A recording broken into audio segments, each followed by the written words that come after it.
दोस्तों एक बार फिर हम हाजिर हैं जम्मू कश्मीर की 10 बड़ी और अहम खबरों के साथ। आपका मेजबान मैं हूं विशाल आजम। स्ट्रेट ऑफ हॉर्मुज यानी आबनाए हॉर्मुज से एलपीजी लेकर भारत का जहाज शिवालिक भारत पहुंचा। एलपीजी लेकर मुंद्रा पोर्ट पहुंचा शिवालिक जहाज।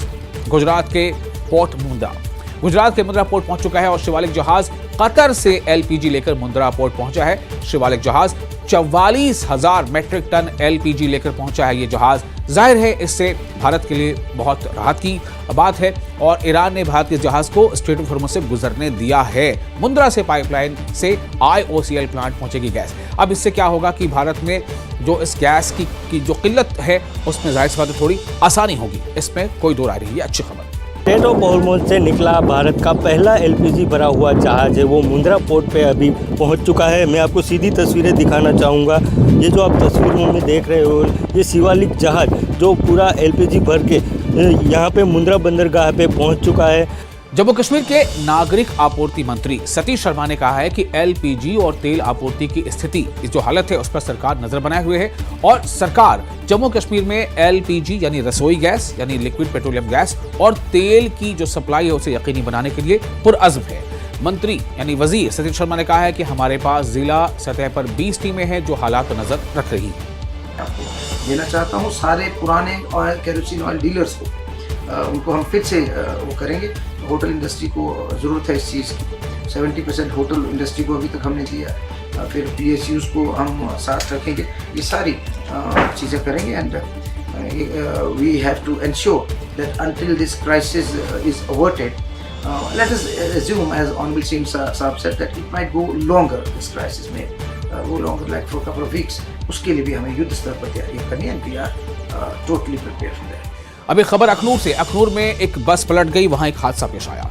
जो शुरुआती जानकारी मिली थी उसके मुताबिक 2 लोगों की मौत हो गई थी, 30 लोग घायल थे। शुरुआती जानकारी मुताबिक आपको जानकारी दे रहे हैं और इन जख्मियों में 7 की हालत नाजुक बनी हुई थी। हो सकता है कि इसमें कुछ और आदाद शुमार जो है वो कुछ अभी तब्दील हो चुके हों। बहरहाल ये अखनूर में एक बस हादसा पेश आया और जम्मू के मेडिकल कॉलेज इन्हें तमाम जख्मी को रेफर किया गया। जम्मू से अखनूर के कोटगढ़ी गांव जा रही बस हाईवे पर पलट गई थी। तो ये एक हादसे की खबर थी जो आपको देना हमने जरूरी समझा। लेह में एपेक्स और केडीए ने 4 नुकाती एजेंडे की मांग को लेकर पुरअमन एहतजाजी मुजाहरा किया। इस एजेंडे में मुकम्मल रियासत का दर्जा, 6ठे शेड्यूल में शामिल किया जाना, रोजगार और तहजीबी और सकाफती तहफ़्फ़ुज़ की मुतालबात शामिल है। मुजाहरे के दौरान एपेक्स और केडीए के लीडरान ने सरकार से बातचीत के लिए बुलाने की मांग की है और हम गवर्नमेंट से ये चाहते हैं कि जल्दी टॉक्स के लिए बुलाएं और हमारे मुद्दों के ऊपर बात हो। और लद्दाख के जो इतने सालों से जो डिमांड चल रहा है, तो ये जुलूस तो हमको ग्रामीण एडमिशन की तरफ से एडमिनिस्ट्रेशन की तरफ से अभी तक कोई परमिशन नहीं मिला। नहीं तो हम अपनी डिमांड अपनी मांग के सिलसिले में जारी ये चीज़ रखना था, लेकिन उस हादसे की वजह से अभी तक ये जो है हमें यानी ये सक्सेसफुल नहीं हुआ। केडीए और एपेक्स बॉडी की ओर से लद्दाख बंद के ये जो अपील थी उसके बाद साको सब डिवीजन पूरी तरह से बंद रहा। सुबह से ही सभी दुकानें और जितने भी तजारती मराकज़ वो बंद देखे गए, जिससे आम जिंदगी पर इससे काफ़ी असर पड़ा। इस दौरान जो पब्लिक प्रॉपर्टीज़ है, पब्लिक प्लेसेस है और जो निजी वाहन हैं यानी प्राइवेट गाड़ियां हैं उन्हें भी उनकी भी सड़कों पर उनकी नकलो हरकत जो है वो काफ़ी कम देखी गई। यानी बिल्कुल आप कह सकते हैं कि इस बंद का पूरा असर हुआ और कामयाब रहा ये बंद।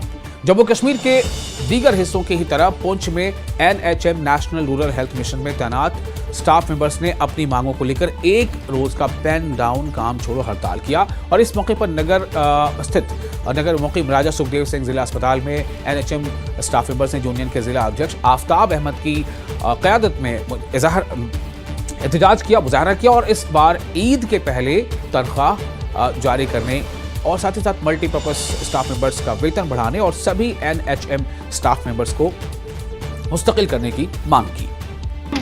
हमारे मैक्सिमम जो स्टाफ है रेंट पे भी रह रहा है, ठीक है। हमारे जो भी है सैलरी वगैरह कभी 1 महीना आती है, कभी आती ही नहीं है, 2-2, 3-3 महीने नहीं आती है।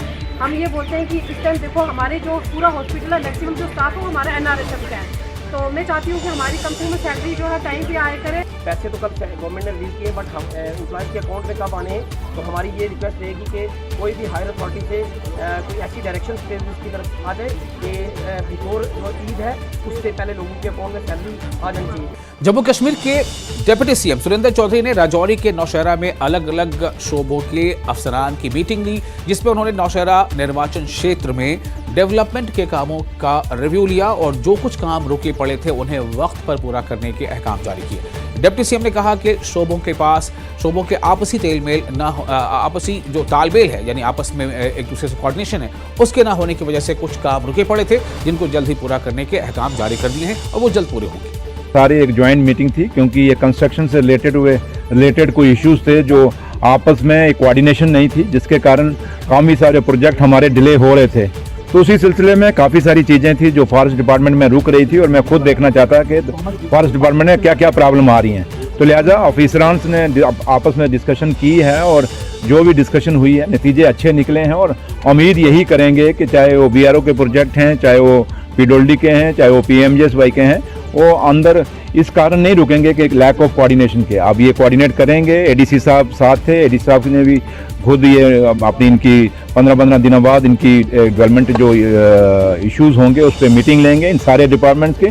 लोकसभा के पूर्व सांसद और शाही डोगरा परिवार के वंशज डॉक्टर करण सिंह ने कहा है कि मरकजी हुकूमत को जम्मू कश्मीर के लोगों की उम्मीदों के ऐन मुताबिक उनकी उम्मीदों को पूरा करते हुए इस केंद्र शासित प्रदेश को, यानी जो यूटी है अभी जम्मू कश्मीर, इसे फिर से रियासत का दर्जा देना चाहिए।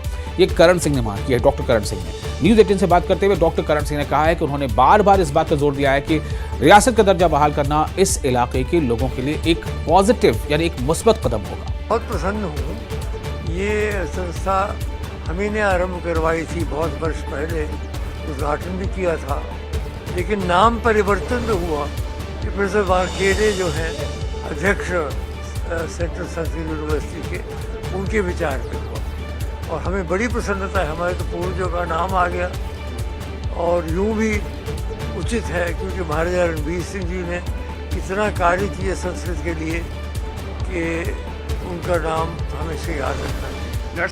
कठुआ मौसम ने एक बार फिर करवट ली है। लगातार हो रही बारिश से जहां मैदानी इलाकों में ठंड बढ़ गई है, लोगों की दिक्कतें बढ़ गई हैं, वहीं पहाड़ी इलाकों में खासकर बनी सब डिवीजन में बर्फबारी हुई है। बर्फबारी को देखते हुए इंतजामिया ने एहतियातन स्कूलों में छुट्टी का ऐलान कर दिया है, जबकि बनी भदरवा जो ये शाहरा है उसे भी फिलहाल बंद रखा गया है। वहीं जिला प्रशासन यानी बंद हो गया है और जिला इंतजामिया ने लोगों से एहतियात बरतने की अपील की है। ये भी वेलकम है क्योंकि वो बड़ी खूबसूरत जगहें हैं, वहाँ पर बर्फ़ पड़ी है और जो हमारे प्लेन्स हैं कठुआ के, यहाँ पे मच अवेटेड बारिश हुई है। आज तक का फोरकास्ट है जो अभी तक है, तो हमने एज प्रिकॉशनरी मेजर जहाँ पे बर्फ़ पड़ रही थी उस एरिया में स्कूल्स छोटे बच्चों के लिए हमने क्लोज़ किया आज के लिए। हाँ, जो बर्फ़ वाला एरिया है सर्कल के ऊपर, वहाँ पे थोड़ी ब्लॉकेज हैं और कोई इतनी ज़्यादा तादाद में बर्फ़ भी नहीं है, तो वो इमीडिएटली रिमूव कर दी जाएगी। माह रमज़ान के आखिरी अय्याम, आपको याद है कि जो आखिरी जो अय्याम है रमज़ान का, जिसमें आखिरी अशरा और जिस आखिरी अशरे में ताक रातें आती हैं, आखिरी अशरे की काफ़ी अहमियत है। हर रात में इबादत करने का काफ़ी इसकी फजीलतें बयान की गई हैं और ख़ासतौर से ताक रातों में भी। तो माह रमज़ान के आखिरी अय्याम बशमूल ताक रातों और ईद उल फितर की तैयारियों को लेकर पुलवामा के बाज़ारों में काफ़ी रौनक देखी जा रही है। मस्जिदों और खानकाहों में शब क़द्र, जिसे ऐसा माना जाता है कि शब क़द्र 5 ताक रातों में से किसी एक ताक रात में है, चाहे वो 21वीं शब हो या 23वीं या 25वीं या 27वीं या 29वीं।